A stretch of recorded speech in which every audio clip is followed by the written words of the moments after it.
Hi everybody, Russ from My Amazon 11. Hope you're all safe and well. New channel, please consider subscribing and hit the bell icon. Also, don't forget, obviously with recent announcements, we really need to help out the Iron Supporting Food Banks, guys. So make sure you donate to the Just Giving site, which is everywhere anyway. So make sure you do that. Hopefully, we're well on the way to reach our 20k target by the end of September, so it's all good. But anything we can do could help them now, particularly this time now, as it looks like we're not going to have any fans in the stadium until at least God knows when. Anyway, someone who's been very opinionated on that matter is our guest. It's almost like it's all planned, but I'm very, very grateful and humbled to get Jimmy on today. Obviously, everyone knows Jimmy. God, 5 years of the club, the promotional season, getting injured in the playoff final, still getting booked, which always still knocks me off today, amongst all everything. And obviously, saving Frank's penalty. That's probably it, isn't it? I mean, that's something funny. But it's Jimmy. Hi, Jim. How are you doing, man? You're all right? Yeah, great, Russ. Thank you. Great to be here. Finally with you. Finally. We've tried for a little while, haven't we? But breaking the fourth wall. Me and Jimmy have been for months, but we finally got it. And apologies if Jimmy's a bit jumpy. He needs to update his iOS and his iPad. Bless him. I'm such a technophobe, mate. Honestly, this modern world isn't for me. I might be jumpy if I'm telling any stories. Yeah, how have you survived? I keep trying to get my boy in the background a little bit there as well. He's just somewhere. Bless him. I can't get it. Oh, dear. How have you survived in this sort of weird new world we live in? Then that's exactly that, and it's a weird new world. Yeah. It's been tough, really tough, and it. Listen, I think it started off.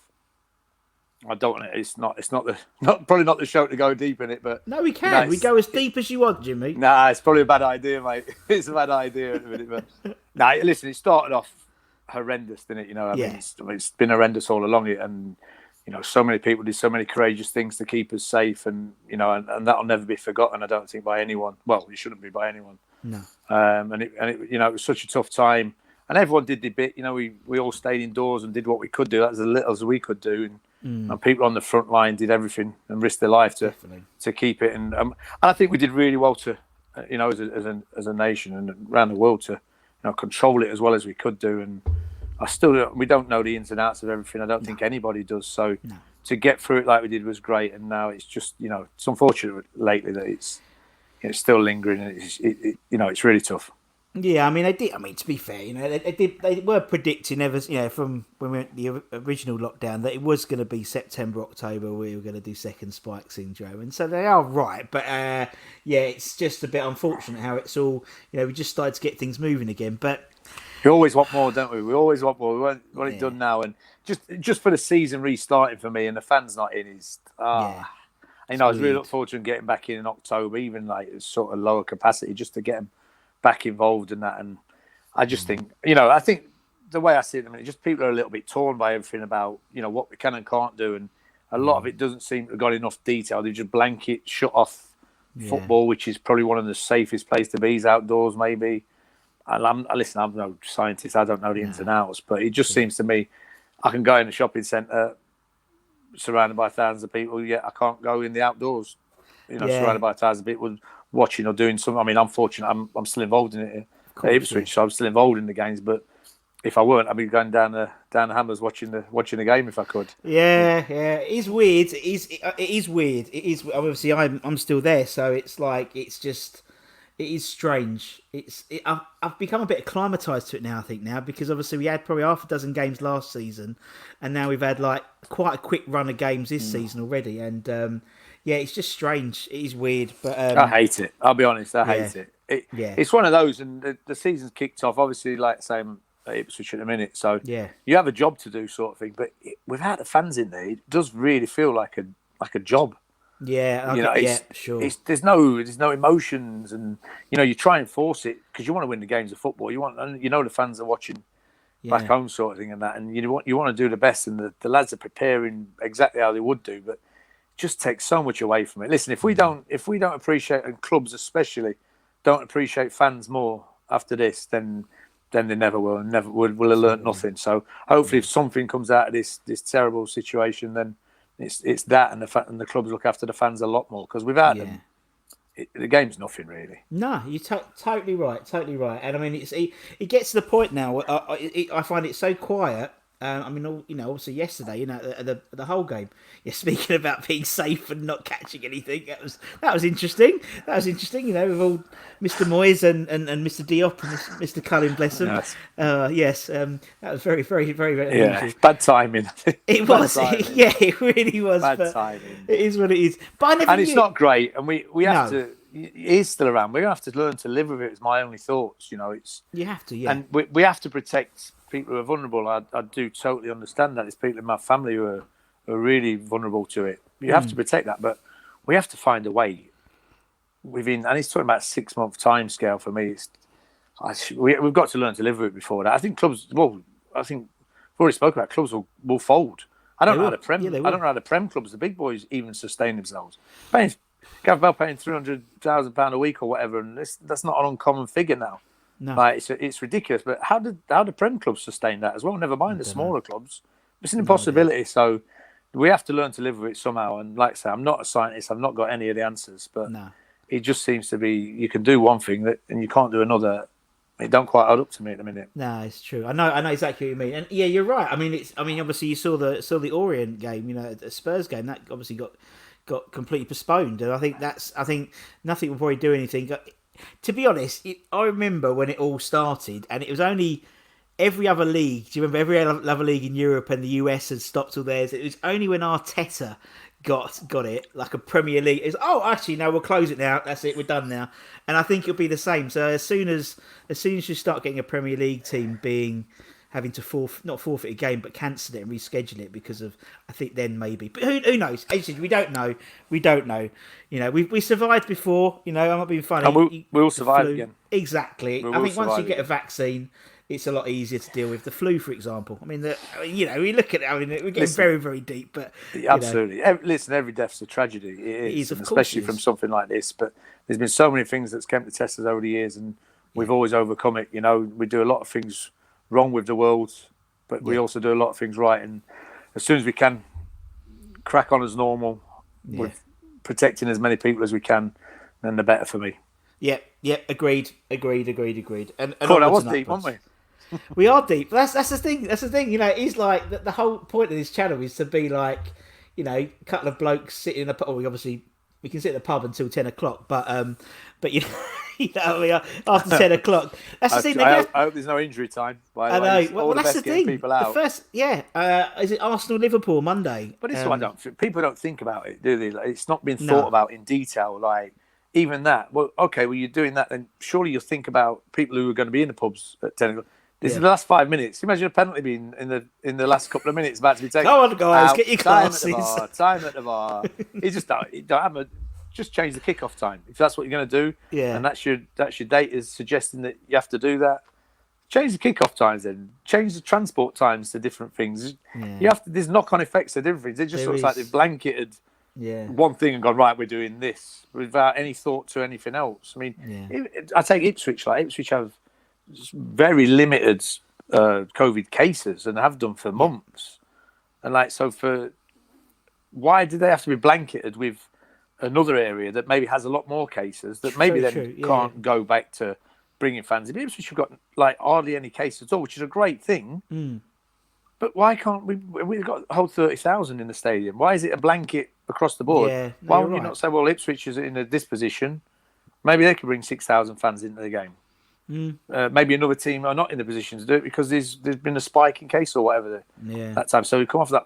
I don't know. You think it? I mean, the fact is that they are sort of locking down some a lot of the northern cities like Newcastle and stuff. And I think it's right. Then you should just be the same thing. So if Newcastle locked down because of well then St James's Park is closed, but London Stadium is it absolutely or clubs exactly.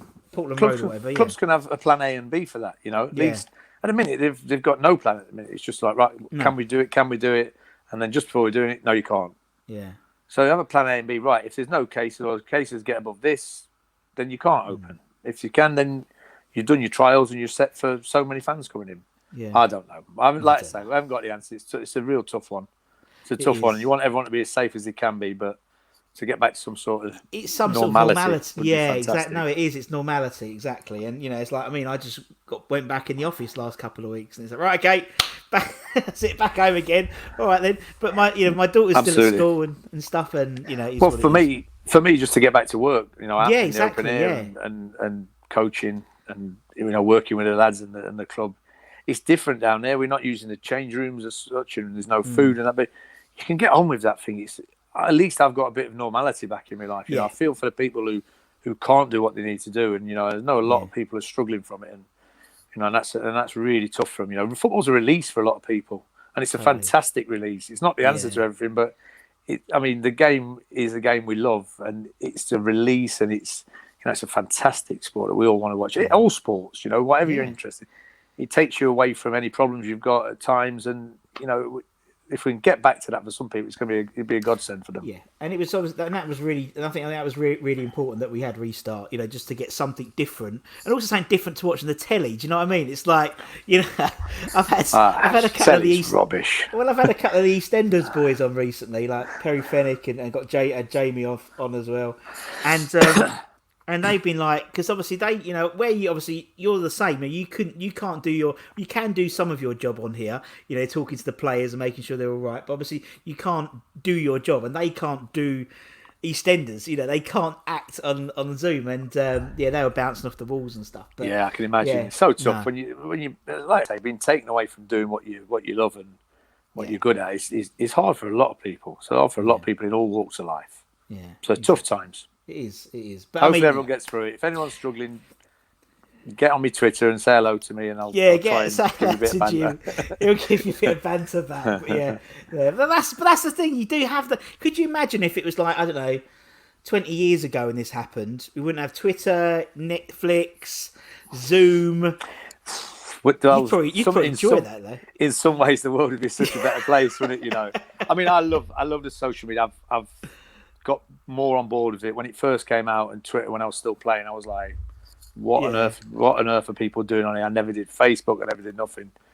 Stayed off everything really. Like, tried not to read the papers. Just went about my business. So in some ways, it's a better place when it's not all there. But if used right, it's fantastic, and it's a great opportunity to speak to people you've not spoken to for a while, people you've never spoke to before, and you can interact with it. People take it too far, and I don't think. I mean, I made a pact during the lockdown because I think I said something about. I think it was actually Sam Smith or something, the singer who was having a bad time, and I said something like "man up," and I thought, and someone said something. I went, you know what, you're so right. I don't know what he's going through. I don't know what other people are going through. Who am I to comment on anyone else's life and what they're going through? You just don't know. No, so I made a pact during that time that I would never slag anyone off on it or speak badly about anyone. I'll have my opinion still, of course, will. But you've got an opinion. Everyone has an opinion. That's the beautiful thing. That's why everyone loves football, because it's a game of opinions. Who's to say who's right and who's wrong? No, you're totally right, and that's probably why people like the channel, because everyone that comes from if it's a fan or a player, they come from different perspectives. Mainly, obviously, from the fans' perspective, different eras, who they like, who they hate, and that's what's fun. And anyway, talking about West Ham. 30 minutes in, that's not too bad for me, actually. Ain't too bad. You better edit some of that. Oh no, Jerry, no. It's raw, it's unedited. That's the way we like it. Right. So obviously, we know the story. 2004. Obviously free transfer. Was it? I mean, I know it, but it's nice in case other people, because obviously I've seen you do it. You interview this type of question before. Was it always going to be West Ham, or was there other clubs involved? No, I mean at the time there was other. I was at Walsall at the time, and I mean I love Walsall. My time there was special to me. I did 10, 11 years. I just had a testimonial season there, and we'd been in the Championship for like 4 or 5 years. Which when I joined, there was in Division 3 it was then. That's how old I am. Division 2 now, and we gradually worked through the leagues and got into the Championship for 4 or 5 years, and we had a really good side that year. And we actually went down that season, which was so disappointing.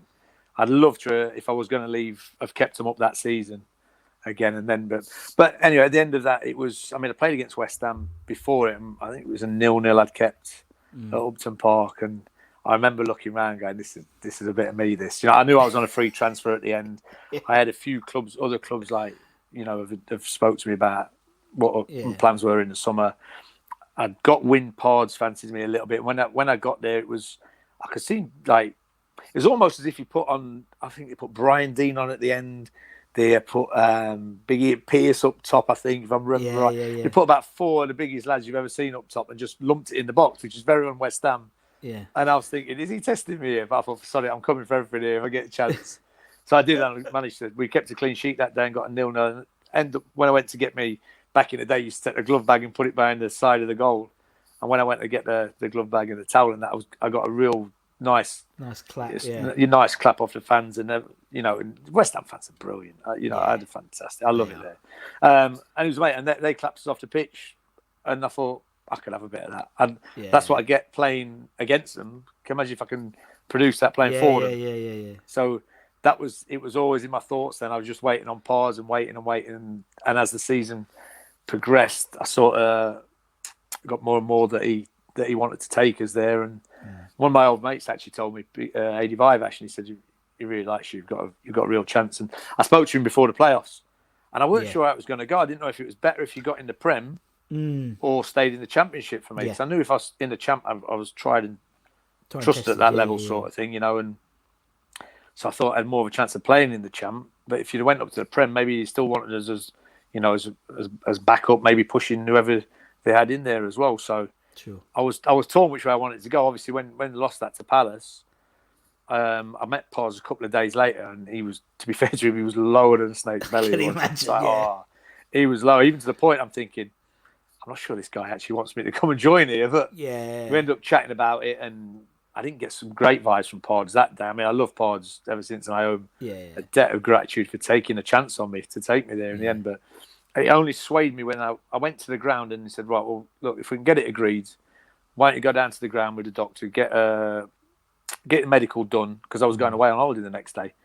And then if we can get it agreed over the next few days or whatever, when you come back on holiday, you can sign it. And I actually went and stood on the round, in the centre circle at Upton Park, went and stood in the goal mouths again, and had a look round, and I just thought, this is me. I wanted this for a long while. I love my time at Walsall. It was great. But every time we travel to places like West Ham and that, I'm thinking that I need to test myself. Yeah, I need to test myself at this level. And I always wanted to play in the Prem like any kid growing up does, and any player wants to. You want to play at the highest level possible. I still had England aspirations. I mean, I know I was 29 at the time, and it sounds a bit crazy, but I still thought if I get the right team and go in the Prem and can play in the Prem with them, then I'll see how far I can take it, sort of thing. So West Ham fit every bill for me on that front. In a big club, needed to get back in the Prem at the time, to be honest, as well.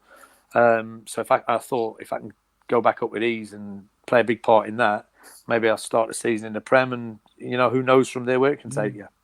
So that was the plan. So I made my mind up on the Upton Park pitch that day. I'd made my mind up against when I kept the clean sheet before, but I wasn't sure if it was going to come true or not. So when the offer was actually there, I didn't really even speak about money after that. I probably could, if I'd used an agent, I'd have probably got a much better deal. But I just wanted that over the line. So I just rang Pars after and went, right, just get it done. I'm in. Get it done, Get it done, I'm in. I don't care. I'd probably done it for nothing, if I'm being honest, but don't tell him that. Don't tell him that. It's a bit late now. That's the worst negotiation starts ever. Yeah, it was terrible. I'll do it for everything. Yeah. And obviously then you signed, and then obviously we went up. So, and then the whole thing around, the playoffs again. What's it like from a player's perspective with the playoffs? Because obviously, like, you've had that whole season, and then you've got to pick yourself back up for those. Obviously, we were sort of, unlike the season before, we were like the Crystal Palace. So we had like a brilliant run, didn't we? Those last few games to get up there. So it's probably a different thing. But was it just like keep momentum going? We can do it. For me personally, it was about 6 seasons rolled into one. Yeah. For me, I didn't start the season where I was hoping to get the nod. I didn't get really run out. I played a couple of cup games, and I got the Chelsea game, obviously, and I learned what the fans were about after that. That was my first taste of it, properly.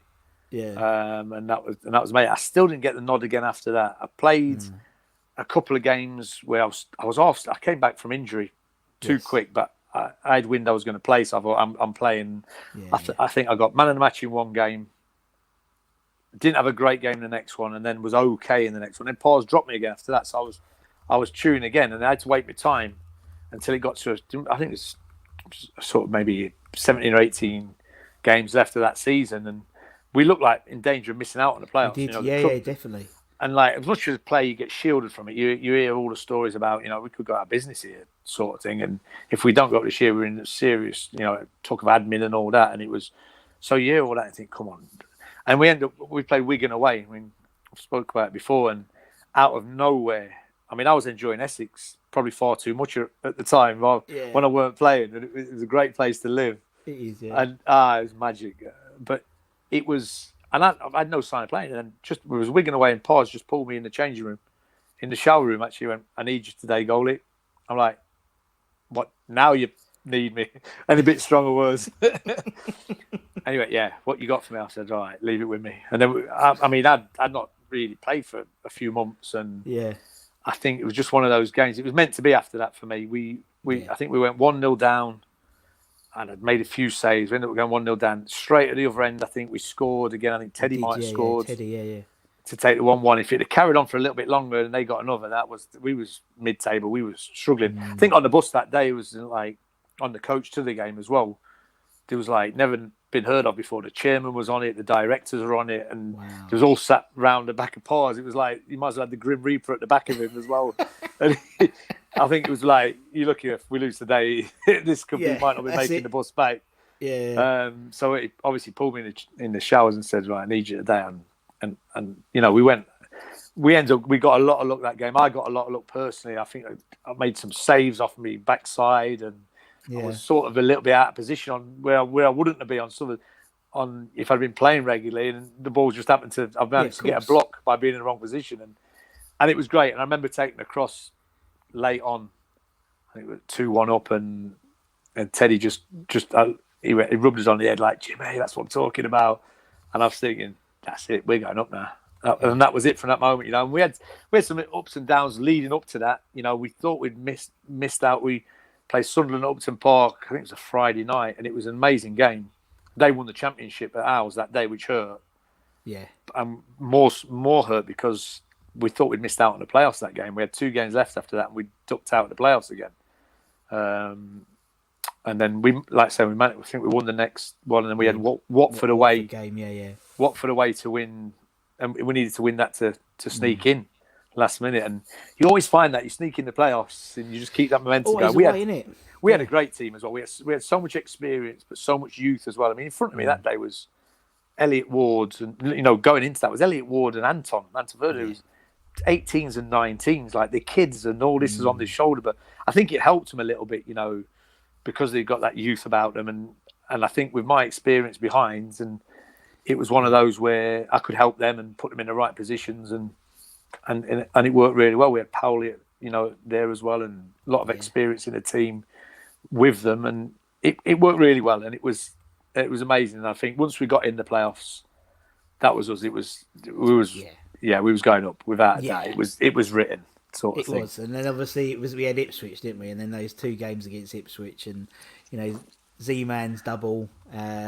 What an amazing goal, by the way! I mean, Marlon's took a 70-yard ball for the second, I think it was, and it was an unbelievable pass, and Bobby's took it. I mean, Bobby was sensational towards the end of that season as well. Marlon zinging a 70-yarder from his own half straight to his strike partner's feet, and he has a touch and lobs the goalie. You've got a chance. Yeah. But like you say, that it was an amazing time. The stars. And then obviously the game it set, that Preston North End game, it must have been like, from a fan's perspective, we'd already been there, so we're like, okay, but not counting our chickens, I think we did a bit against Palace the year before. I'll be honest, I think we were a bit, and I still close my eyes and I can still see a sea of yellow Palace fans bobbing along. It still hurtful, me, isn't it? Actually. It's hurtful. It still haunts me, even when I still see that from the FA Cup final. Yeah, exactly. But with that one, I mean, even when I occasionally I DJ from when I still do a DJ and stuff for family and stuff. If they request Glad All Over, I don't play it just because it brings back those memories. It's really funny. It's so true. I'm like, yeah, okay, all right, yeah, I'll play that one. But obviously, Preston North End, we were the team in form. What's it like from a play? Because obviously because especially your dream is to play in the Premier League as well. You are 90 minutes away from playing in the Premier League. You must be crapping yourself, to be honest. Do you know, it's so much easier when you're playing, to be honest, Really? than watching. It's so much easier. It's, you get the nerves, but I'd learned by that time, sort of 27, 28 onwards, you learn how to use the nerves in your favour sort of thing. It takes a while, but it can add 10% to your game as well. And so I always loved the big occasions. It was amazing. But like you say, I mean, I got a free from Notts County when I was a kid, sort of after 2 years pro, saying I wasn't tall enough, I was never going to be big enough. And coming through the leagues with Walsall in Division 3, the old Division 3, I was okay at that level, but I'd never be able to go any higher because it was too small. Yeah. Blah, blah, blah. And it was a bit lazy journalism, whatever. If you watched me for 5 or 6 games, you thought I was rubbish, I'd take that. But people just turn up and go, nah, too small to do anymore. Then we went up to Div 1, then we went up to Champ. And so, like I said, I wanted to play in the Prem. Yeah. Test myself. I knew I could play in it. I just wanted to prove to myself more than anyone else that what I'd been saying over the years was true. And, to do it with West Ham was a dream come true. It was amazing, and it was such a good time, such a great year that year, and everything, so many ups and downs. It was a proper roller coaster, but then through the end and obviously at the end, obviously when the knee went, it was very bittersweet for me. But you know what, I would change probably that and not come for the cross and just let them head it. But with a couple of minutes to go, I'm near my dream. I've waited all my life for this. You've got to go for it. I've got 2 18-year-old kids in front of me. I'm going to help them out. Anything that I said to them, just keep a high line. Yeah. Keep a high. As soon as we went monologue, I said, keep a high line. Anything over the top, I'll sweep up. Anything that comes in the box, stay out my box. I'll come and take it. You just stop people coming into me, and I'll come and take the cross for you.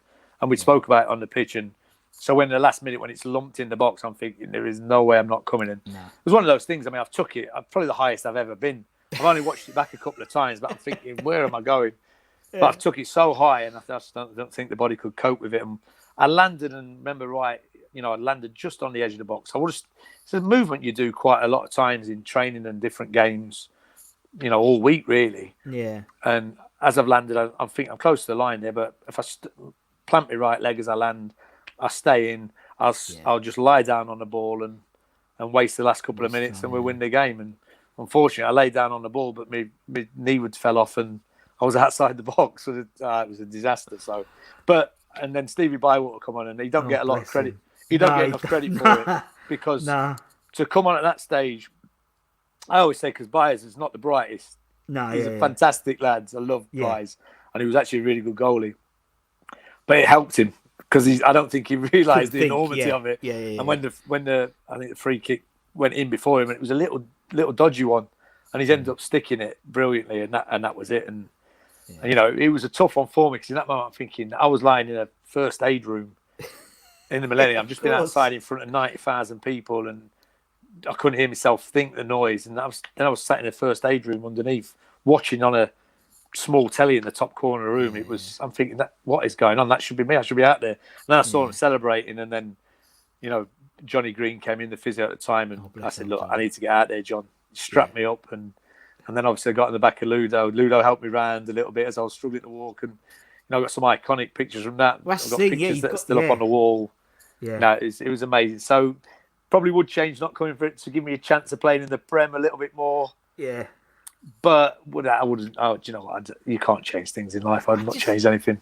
But also, I just think I know from a personal perspective but it just added to the West Ham way of doing Absolutely. it. Absolutely, everyone says this. Just lose our goalkeeper with 83 minutes left, and it's like, oh, Steve, oh, bless him. But, I know. I know. It's just the West Ham way. But yeah, it was just. It was amazing. Yeah, it was just it's a great way to go up. Obviously, it's brilliant. Oh, it was the best. It was fantastic. It was fantastic. Absolutely brilliant. And I mean, even if you weren't already a fan's favourite, obviously, with Frank's penalty, and bless him, that's. I mean, that as I said, that always just cements you in folklore history, doesn't it? Well, I didn't realise how important that was to the fans at the time. Of course you wouldn't. Obviously, playing a game and that. There was probably 7,000 or 8,000 West Ham behind the goal, and was enjoying every second of it, and it was an amazing atmosphere. But just the 2 or 3 minutes leading up to that penalty being taken, it was all going off, and I'm thinking, well, yeah. And I remember my granddad was always my biggest fan. I remember like having a little look up and going, then I need to save this. Help me out. And I mean, if we had that VAR rubbish now, it would have definitely got chalked off because I was by the 6-yard box. Yeah, exactly. That's what I mean. I've hit that, and as it's gone down, I just looked round and the fans were going mental, and it was amazing. That was my first real taste of West Ham, and I'll be honest, it was great for me as well. So I didn't really buy a drink in Essex after that. Nice, I mean, which was great. All for a tight northern, that was great. Yeah. Exactly. Oh. Me? Oh, yeah. Did I have a mention about what I say is a Frank Lampard penalty? Oh, yeah. Mine's a pint. Thanks. Yeah. No, you're totally right, man. You're totally right. But and that's what I mean. It's just because of that, you've always been this sort of cult hero, amongst the West Ham fans. As you said, you didn't play enough games than you should have done, and I think in particular because of the injury and stuff. But it's just you're sewn into the fabric of West Ham in sort of the late, that sort of mid early 2000s. Yeah, it was such a good time. Such a good time to be at the club. We needed that first promotion. Definitely. We needed the promotion because the club was in trouble otherwise, and so we managed that, which was incredible. We had the FA Cup the year after that as well. Yeah. We had the Great Escape after that, so it was an unbelievable time. It's a shame I petered out a little bit towards the end, but I just after the knee injury, I just couldn't quite reach the levels to train at that level. I needed to train at the top of my game every day.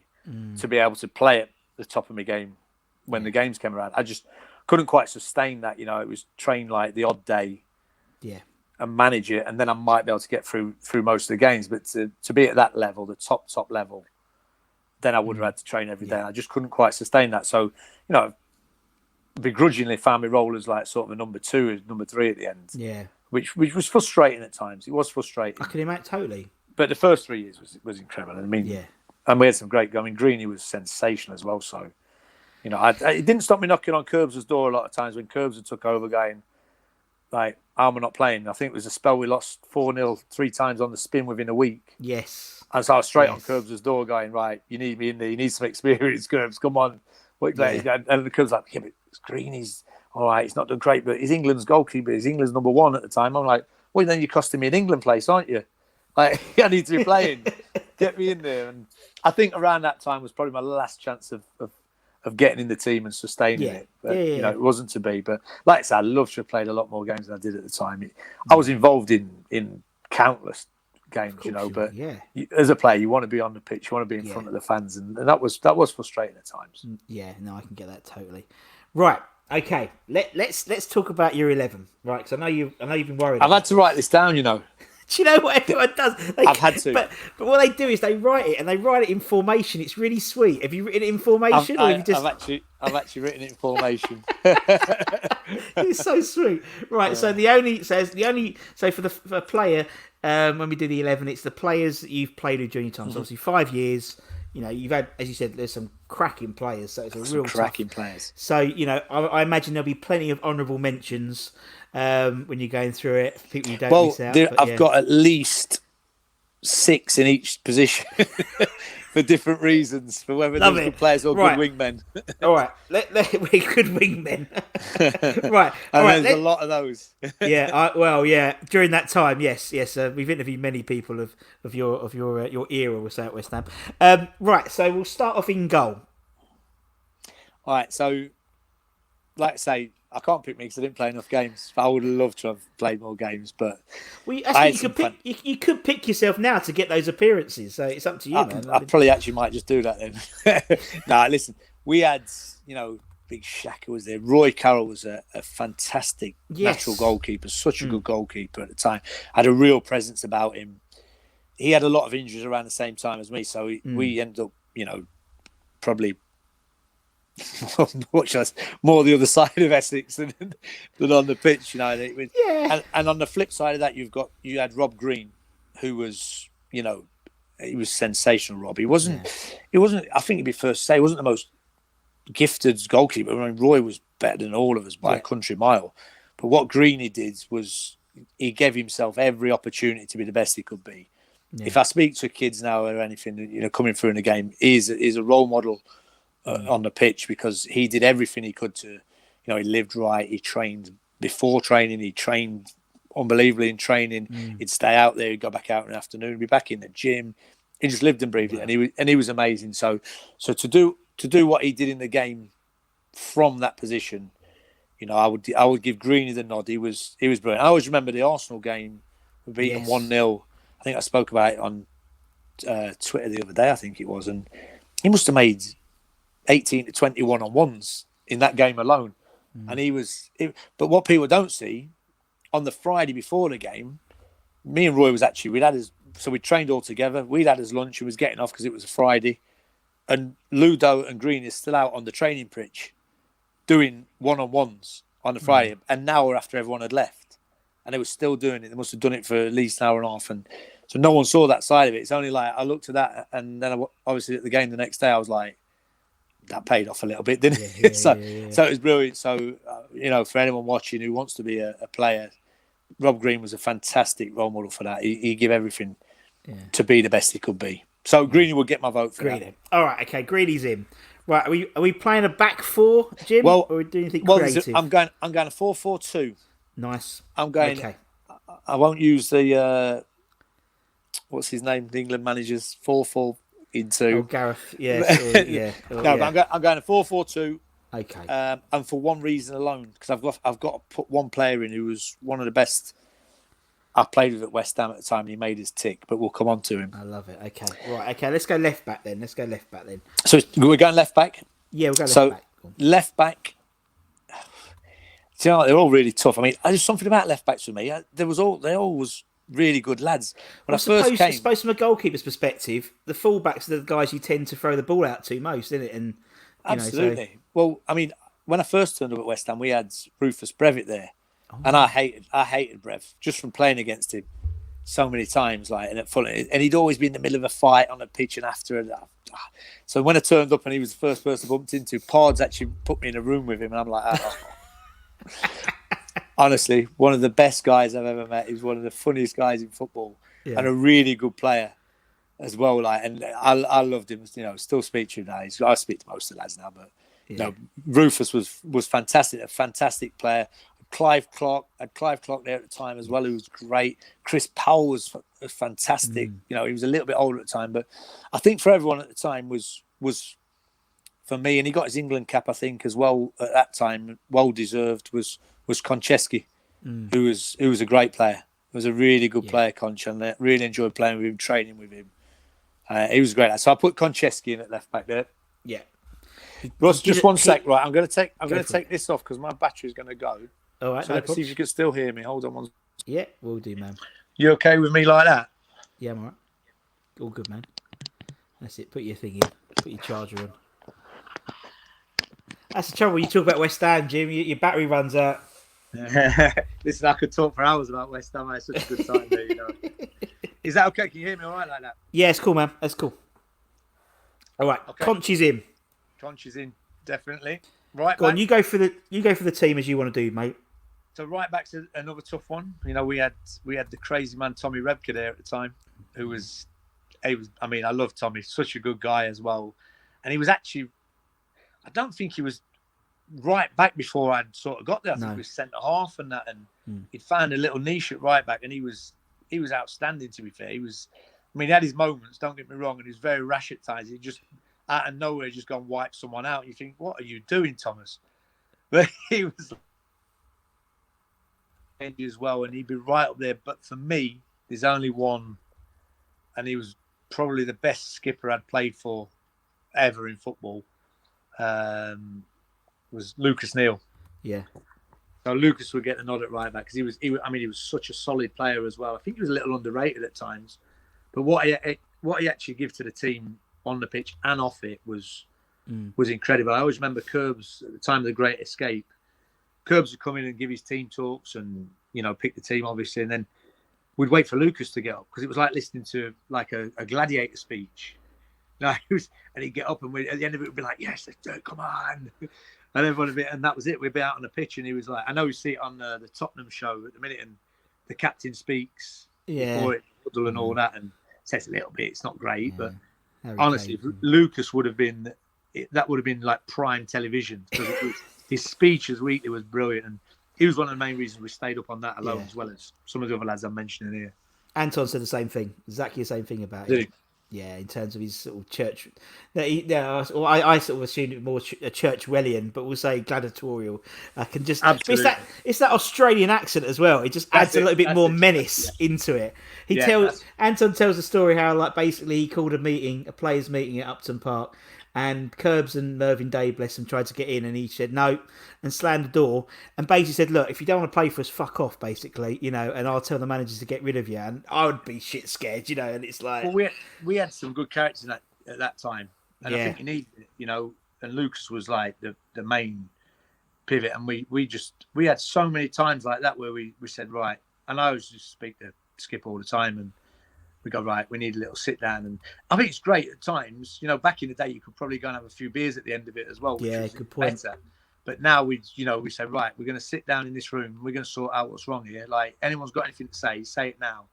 Let's get it out in the open. We'll have it out now while everyone's here. We'll put it to bed straight after, and we'll go and crack on from here. And that's what it was like. And he was such a good skipper, to be fair. Yeah, good shout. All right, Lucas Neal's in. Go on, then. You carry on, Jim. Okay, so centre halves. Yeah. I mean, I mentioned them already. Elliot Ward and Anton. Yeah.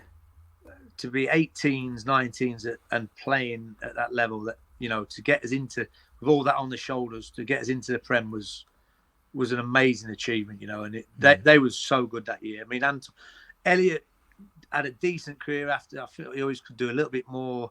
Anton had a great career as well. Anton was really good. So, although them two are really up there for me, I mean, Christian Daly. I probably put Christian as well because I love Christian. He'd probably more going for his song alone. The song was brilliant. I used to sing along to it when I played. It was brilliant. I mean, you got James Tompkins was coming through at the time as well, and I thought Tompkins was I always had him pegged as like a future England captain. To be honest, yeah. Never quite got to that level, but great player. But for me, the two that stand out came the next year as we got to the Prem, and Big Ginge is now a club legend, and rightly so. His first spell was amazing. His second, when he went back again the second time, was another level. He was so for what he's done. Ginge definitely gets in, and then between Anton and the other one for me was Danny Gabidon. He was a Rolls Royce of a player, Gabs. He was and people don't realise he was out injured for 18 months, and no one could really get to the bottom of what was wrong with him. He always was his groins, with his hamstrings, a load of ops, and he was out for so long with it, and tried to get back. His mental strength was, was sensational to get back from it. And when he played, he was like a Rolls Royce. Honestly, he was great. The pace got him out of any problems he had. He could help me out. He'd help Ginge out a lot. So as a pairing, I go to Welsh boys, and I go Gabidon and Ginge, and Anton would just miss out. And that's the one thing. That's the one thing about lockdown is if we go back into lockdown, then we'll have more of Gabs's DJing in his loft on Instagram. He either got a lot better or I got a lot drunker during lockdown. Oh, bless him. All right, Ginger boys are in. The Welsh boys are in. Ginge and Gabs. Right, okay, go on. Let's go into midfield then Jim. Okay, so I'll go a definite would be for me, and the reason I'm playing 4-4-2 would be on the left, Matty Etherington. He was, you know what? Every time we played well. Every time he turned up in a game, we played well. He was like, he carried the ball the best I'd seen from anyone. Good pace, but not electric, but enough to get round. And he always picked the right pass. He chipped in with goals. Matty was such a good player for me, and he was a great lad as well. I like to say that the lads I'm picking are all fantastic lads as well. Still good friends now. I speak to most of them still now, and it's great that we do that. And I think that says a lot about what we had in the changing room at the time as well. Definitely. But Matty would play. I like Bo Morte as well at times. On his day, it was probably unplayable. Boas towards the end when I was there, he didn't have a lot of his days, but when he did, he was outstanding. The one that upset me the most was Freddie Lumberg. I was really looking forward to seeing Freddie. I watched him so many times with Arsenal, going, what a player he is. And he came in, it was like the centre as his brother. That's the trouble with Arsenal players that we sign. You go through it, apart from Liam Brady, every player we've had from Arsenal, unfortunately, comes back and just doesn't work. Bless him. But that Freddie really didn't work. And Freddie was a lovely, great guy as well, and obviously a fantastic player. But for whatever reason, when he came, it just didn't work out. And just didn't click now. But to dislodge Matty for them 2 or 3 years he was there was sensational. Brilliant. Like the driving force in the team for me. Yeah, and it's sort of an old. When we interviewed him, I introduced him as like the last sort of old, like the last true winger West Ham have had. Because maybe Bowen now, but he was like an old school winger, wasn't he? He's like he played him on the side of you, whip it exactly. In, know when to come inside. He was a proper player. That's the reason I played 4-4-2 to be honest. Yeah, because now they play. I mean, they play inverted wingers and stuff like that. I just, not for me. Listen, I think you go to the players you've got, but you do. I still think there's room for 4-4-2 in the game now. Oh, definitely. A lot of teams still show you can do it, which is and it's a great, especially with these players. You play to your strengths. I mean, I played him a little bit out of position, but the one on the right who would get the nod would be Benny. Would be Yossi. He was a sensational player. Yossi. He was about 5 stone wet through, but you could not knock him off the ball. That's what he said. That's what Matty said. He loved a little tackle. He loved to get involved. He got right stuck in. You couldn't get the ball off him. You're just wiry and nothing to him, but you couldn't get him off the ball. Yeah. Some of the goals he scored at the time, little dinks and chips and curlers and little through balls for play. He was a sensational player, and he went on a terrific career as well after leaving. First player ever to score hat tricks in the Champions League, FA Cup, Premier League, like all the domestic. Is it? I didn't realise that. He was only because only because we've got another quiz night on Thursday. I saw that one if I'm ahead of it then. Yeah, exactly. We're doing the chase on Thursday, but it's good fun. But Yoshi, man, top player. Yoshi was great. I mean, Kieran Dyer when he came in was a good player, but he was unfortunate. He got that bad injury early on, and it was like a curse really because we had Julian Faber, who was. When he first came in, he trained in, I think it was in Austria. Yeah. And the first few training sessions, we went, geez, this guy is rapid. Cool. And he was powerful with it. He could smash a ball. And that was only after a couple of days. And then, unfortunately, he popped his Achilles in the training. Was like, oh, come on. Help us out here. But so them two would have been, I think real good players for West Ham. But then, after the injuries obviously hurt you. But Yossi, for me, was another level, he was a top player. Midfield too. I'm really struggling. I've got a real mix in the midfield. I like it. Because you've got to remember, from when I first came in, I had Mickey Carrick in there. Yes. Although he was only there with me for a couple of months before he left for Spurs. Yeah. But he was, you look what Mickey done in the game. He was a sensational player. With Stevie Lomas was there with me at the time as well. Steve was what a player, by the way. Like you talk about a driving force, getting stuck in. He was a proper player. Yeah. He was a bit older at the time, but around the place, I think at the time I came in, there was 6 or 7 of the sort of bigger paid lads. The pods had to get out, and I think Mickey went, but Lomi was still in there. You had Don Hutch as well, who was a really good player, real quality player, Don Hutch. And them two was probably the ones that was left over. Really, they tried to get them out because it was on big money, but couldn't get them two out, and they stayed. But they was brilliant around the place. They was integral to most of that season as well. Even more in the change room than anything, and just to learn from them as well at the time was great. And Lomi was great to me. He showed me around Essex when I first got there. Showed you around. It's his fault. Was you around Loughton area, or I was in? When I moved, I didn't know where to go really, but I ended up settling in Epping. Just of course, yes. Stevie showed me around there and near 195. That's why, okay. All makes sense now, Jim. All makes sense now. It was probably a little bit too near 195, to be honest. But it was brilliant. Amazing times. But Rio Coca was brilliant at the time. Yeah. He looked like going on to be captain of the side for years. He just ended up losing his head and listening to his own press a little bit. Yeah. Too much for me. And I'm sure Nigel regrets that. But I love Nigel. He was a great lad. And he looked, he was a real good player. Like, real strong runner with the ball. Box to box. He looked like being a real good player, Nigel. And for whatever reason, it didn't quite happen as much as I thought it should have for Nige as well. Lee Bowyer was another one, such a good player in there, clever players. But for me, I mean, and I don't know if you get. I've seen a couple of things you've done, and people always speak about Hayden Mullins, and Hayden for me was he was sensational. He was one of those players. If he's not in your team, you miss him, and you went, that's what he does. And he was. It's so true, and it is all your era. That makes you sound so old, but you know what I mean. All the players around your time, it's basically sound older. All pick Hayden, and it's funny because no fans pick him. And obviously people always say when you watch football with a footballer, it's totally different, and that's what it is with you guys. He was. Do you know what? But before you stick him in, I ain't putting him in because I'm going against the grain. But he was the nearest one to going in for me was Hayden, because like I say, you don't play, you miss him. But for me, my two would be one for obvious reasons. But the first one I say was Scotty Parker. Yeah, Scotty Parker was sensational. Yeah, he was brilliant. I remember sitting in the change rooms with Scotty Parker. I'm doing my book at the minute still. I've got over lockdown. I've got back on it. Yeah, and I don't know if I'll ever write. I've got too many stories. I'm gonna have to knock them all out. But I remember Scotty P sat in the change rooms, and I think Man City had just come in for him, and basically said for him to kick up a stink to get out, and they offered him ridiculous money.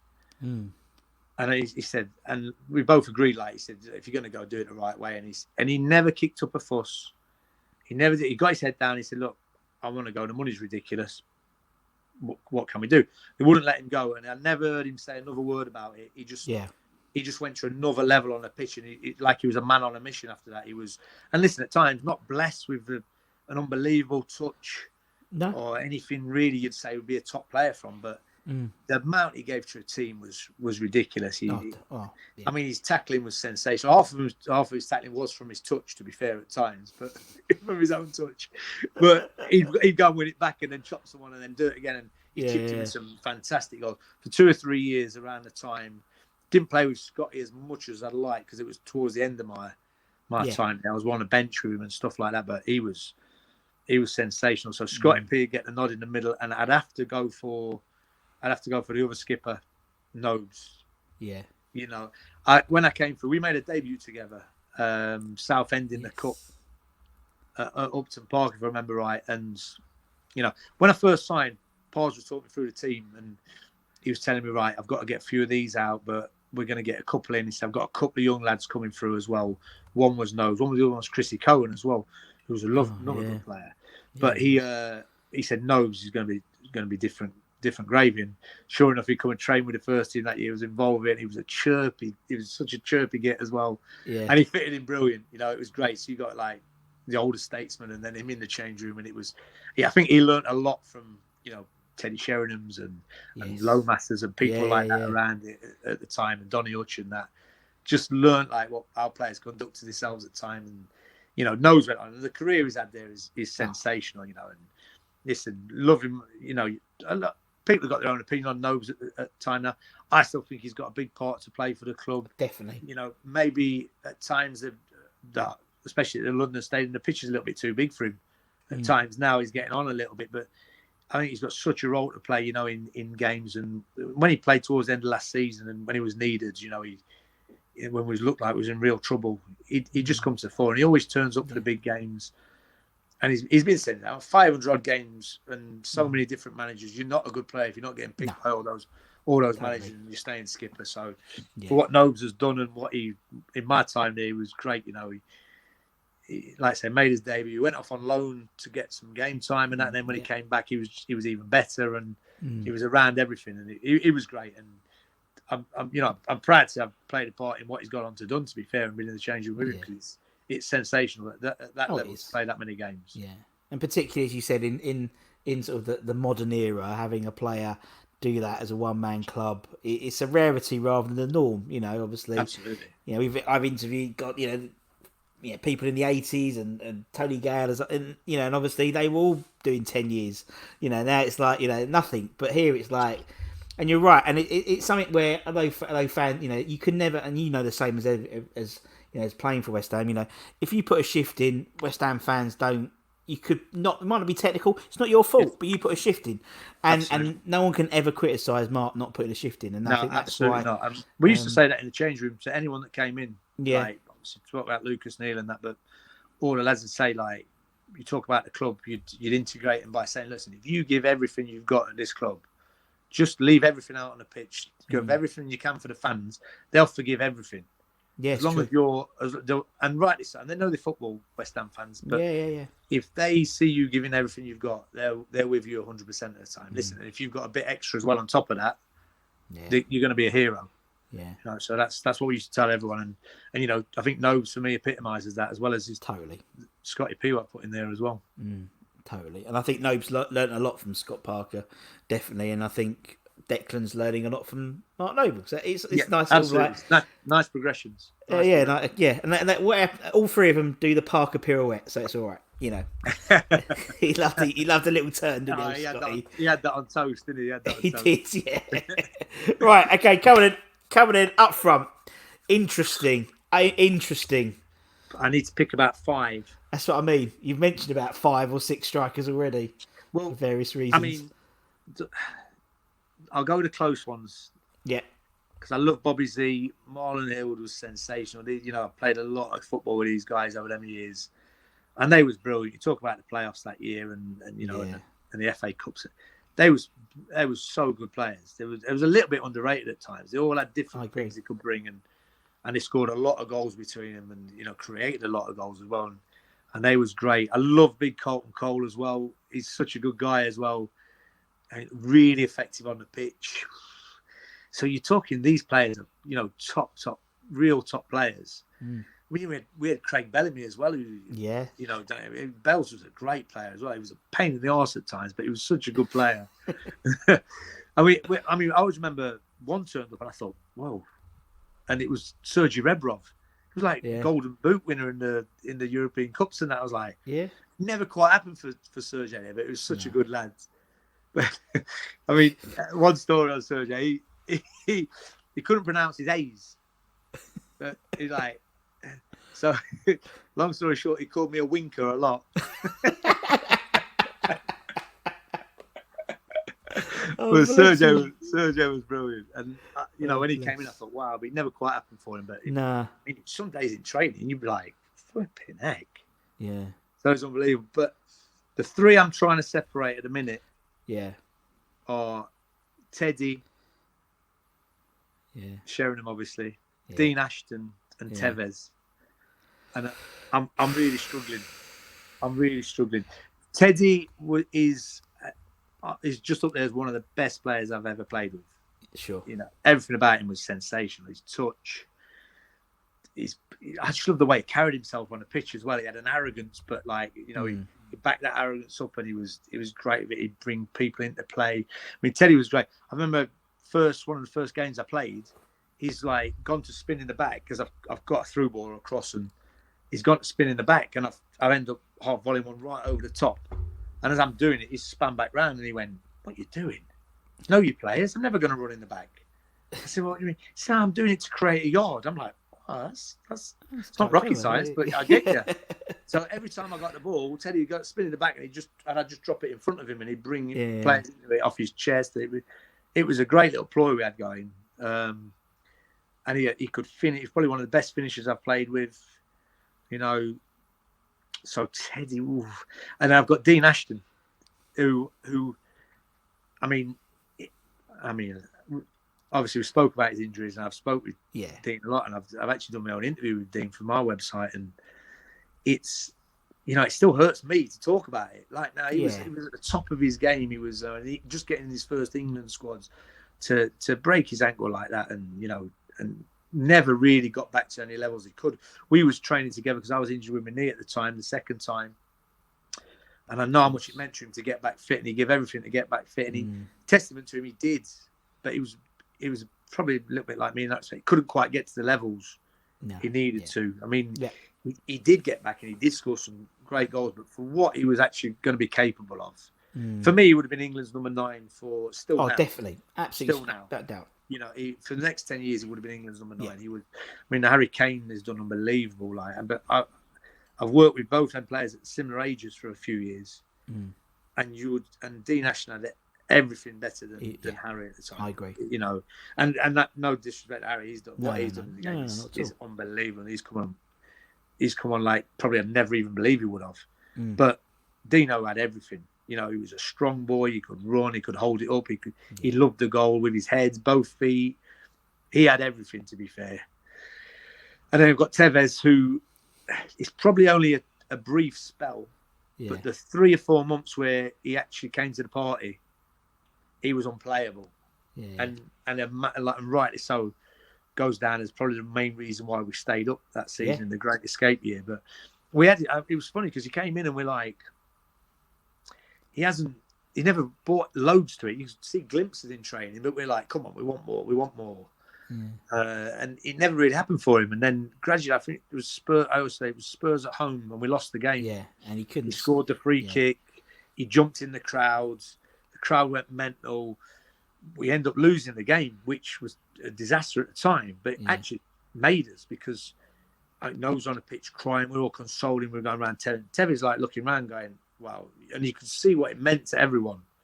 You know, and from that moment, something just switched in him, and he was unplayable. Couldn't get the ball off him. You could have given him his own ball and he'd have won the game on his own. And that's what we did in the end. We just backed him up, you know, and it was amazing. But that was for a 3-month period. And, I mean, obviously what he did after that away from West Ham was, you know, says what a good player he was as well.